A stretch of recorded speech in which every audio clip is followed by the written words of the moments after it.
In an era of geopolitical shifts and economic realignments, global cooperation is more critical than ever now, and how nations can navigate increasing polarization to foster collaboration and progress, I think that is a big challenge right now. It is, certainly. So that brings us to our next panel discussion, which is something where we're going to have several ministers joining us from different parts of the world.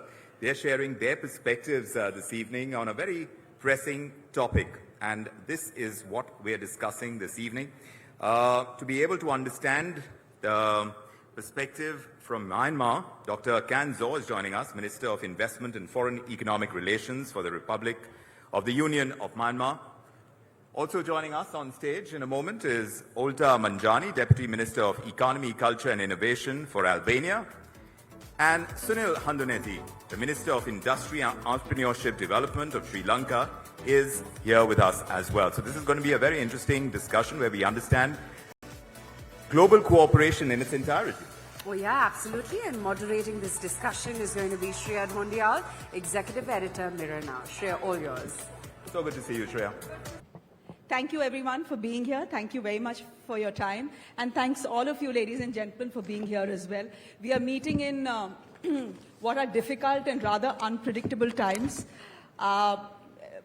The world is seeing more conflict than it has after World War II. We've had the hottest year in history in 2024. Our global growth rate is underwhelming at about 3.7%, and we now have a disruptor in the mix.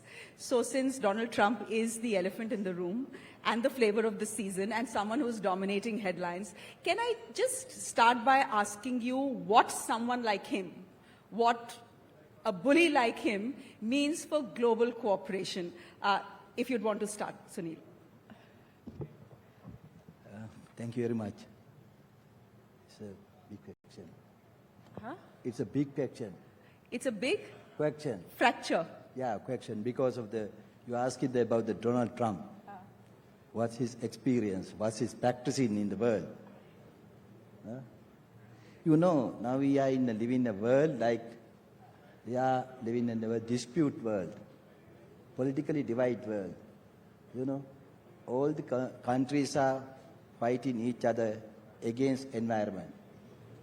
All are making money with the corruption. That's why next generation is asking from us what you are doing for the next generation people. Even in India, live 1.4 billion people. In my country, in Sri Lanka, 22 million. In Myanmar, Dr. Khan know well. There are also similar issues. In Albania, Dr. Olta know well. All are in similar way. That's why world is asking very peaceful environmental business. Very peaceful dialogue to the people. Not for boosting their political agenda. Okay.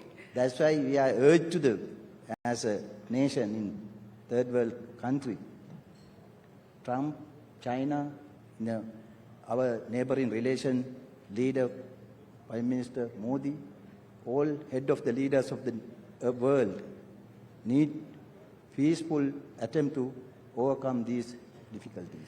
Dr. Olta, Albania, I believe, does find itself in a slightly difficult position vis-a-vis Trump. Correct me if I'm wrong.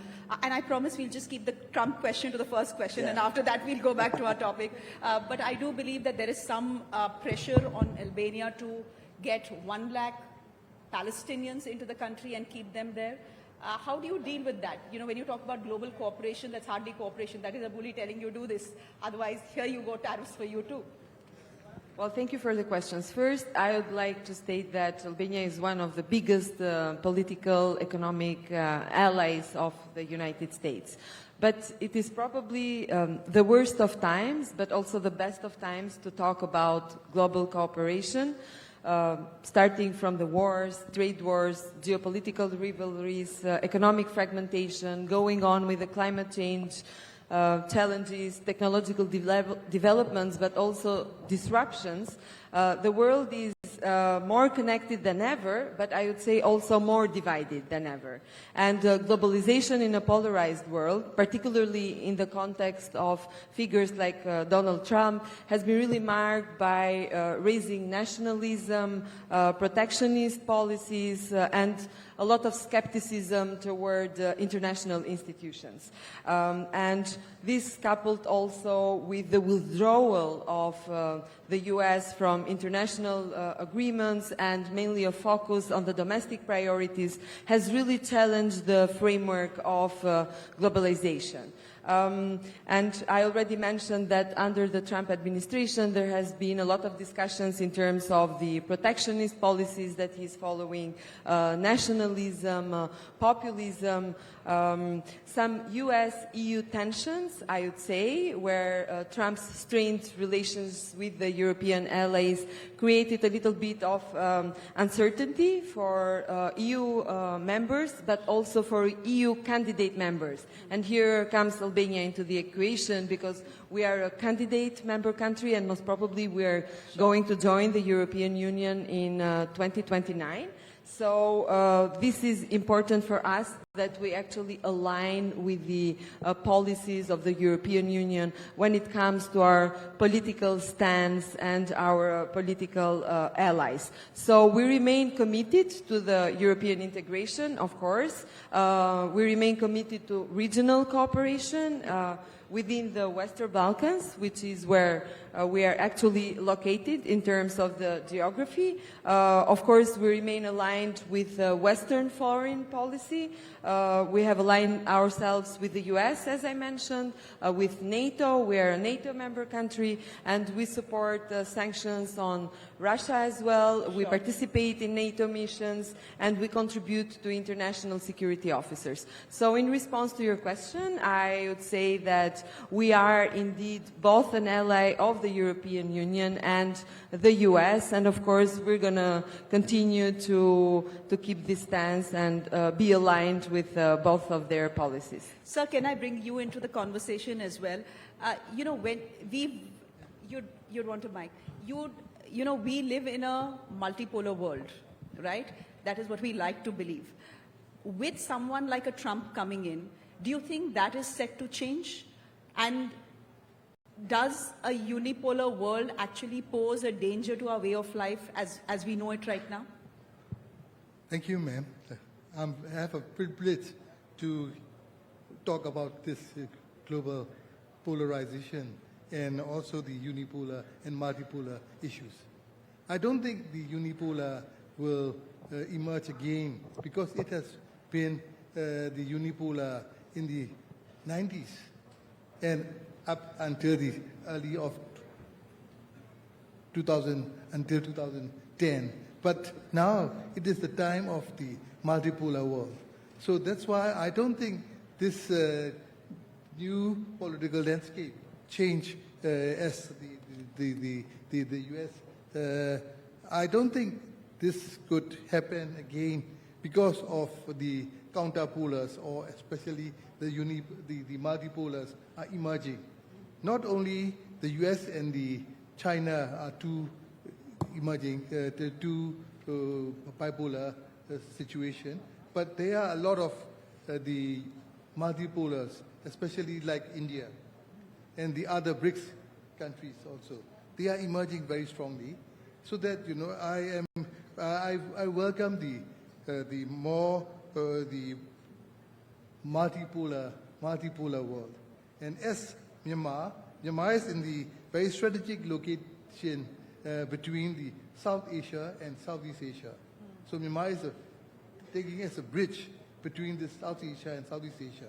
And also Myanmar is a very neutral country and non-allied country. So we have, to some extent, we are working very much friendly with all countries and our international friendly countries, so that, I fully expect about the more multipolar than the unipolar again in this current situation. Before I was coming into this session, I was just doing a little Google search, and I actually found there is something called the Global Cooperation Barometer that is published by the World Economic Forum. I wonder whether you were aware of it. I only became aware of it a couple of hours ago. And that report is telling us that global cooperation is higher than the pre-pandemic levels, but has flatlined over the last 3 years. In 2024 itself, if you see, there are 70 countries that have held elections. There are some countries that have gone right, there are some countries that have gone left, and some countries have been centrist. In a situation like this, it's not a topsy-turvy world, but it's a difficult world to live in. Can I ask you where the convergence in global cooperation will be? Because clearly, if you look at the muscle of global cooperation, Dr. Olta, if you want to come into this, it's pretty weak. The fact is that the world together collectively has not been able to stop the wars we are seeing. So global cooperation is nothing to write home about. The world is changing, it has changed, it is changing. The way countries cooperate will have to change as well. Where do you think is that middle ground, that convergence ground, that common shared interest? Both of you, I mean, whoever wants to start and then. Well, history has really shown that cooperation is really not a luxury, but it's a necessity. And if we go back to history, after the devastation of the Second World War, there were multilateral institutions like the United Nations, like the European Union, like the World Trade Organization, that actually emerged exactly and they were built on the idea that collective action is the most effective path to peace, to prosperity, to cooperation, to economic growth of the countries. And there are certain areas that I would say are really indispensable when it comes to cooperation. One of them, for example, is a big and a common challenge that the whole world is facing right now, which is climate change.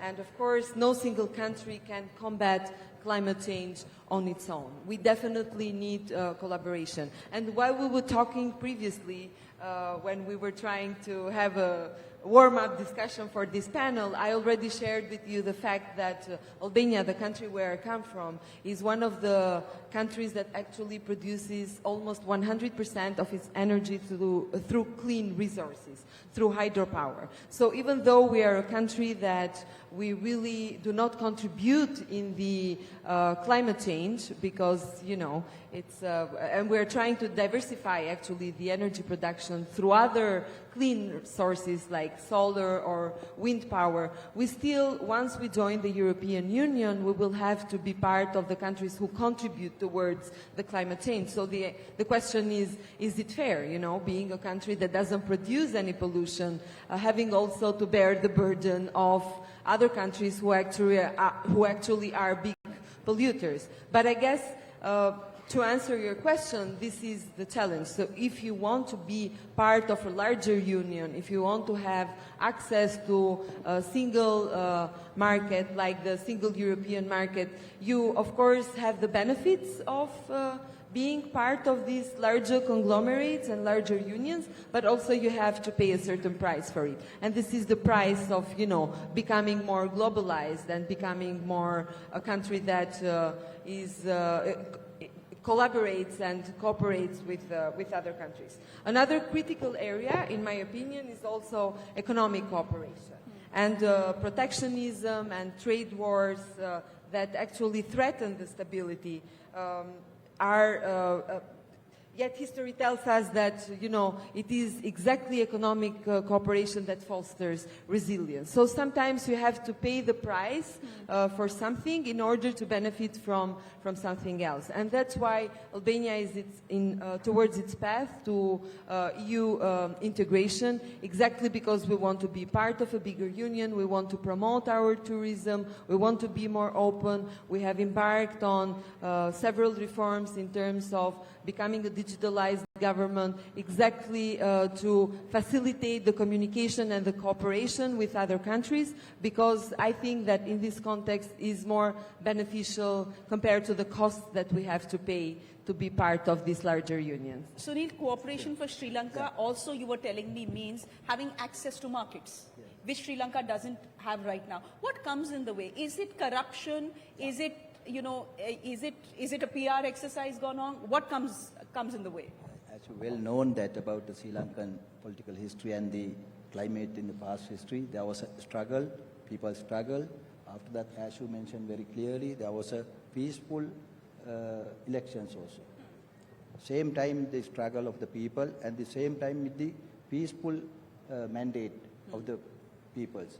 We representing that mandate, 2/3 majority mandate, people has given to us to overcome all corruption, especially in the level of the political level.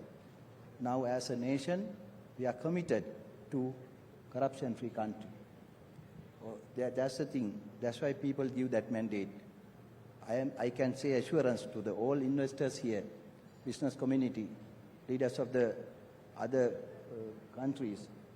Now we are open up with the facilitation with the corruption-free environment.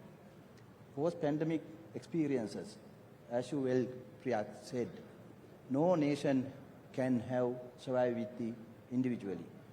No industry can thrive isolation. All should have a collaboration.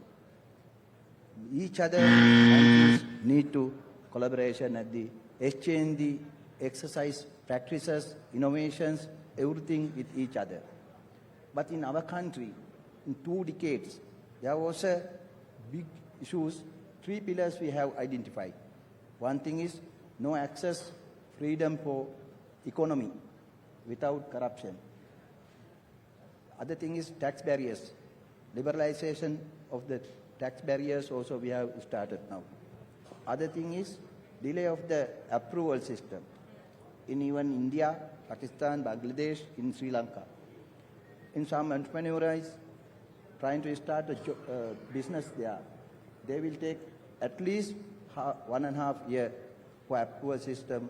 In our countries, experiencing within 22 agencies, they have to take the permissions. So what you're promising here on the, but now it's single on the window stage is, system. it's a single window system, there's ease of doing business, and Sri Lanka essentially is open for business. I'm afraid, Recently. Sunil, I'm afraid our time is up.